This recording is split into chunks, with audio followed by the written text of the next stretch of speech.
ঈদযাত্রায় অতিরিক্ত ভাড়া নিলেই আইনগত ব্যবস্থা নেওয়া হবে বলে জানিয়েছেন অতিরিক্ত আইজিপি দেলোয়ার হোসেন মিয়া। দুপুরে গাজীপুরের চন্দ্রামোড় এলাকায় মহাসড়ক পরিস্থিতি পরিদর্শন শেষে সাংবাদিকদের তিনি কথা বলেন। তিনি বলেন, ঈদকে সামনে রেখে নিরাপত্তা ব্যবস্থা জোরদার করতে ড্রোন পর্যবেক্ষণ, motorcycle patrolling, quick response team থাকছে। এই ঈদে জামা জুতো অ্যাকসেসরিজের ডিসকাউন্ট।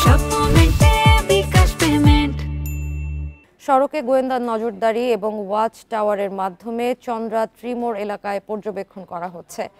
এছাড়া যানজট নিরসনে হাইওয়ে পুলিশের পাশাপাশি বিভিন্ন সংস্থা একযোগে কাজ করছে।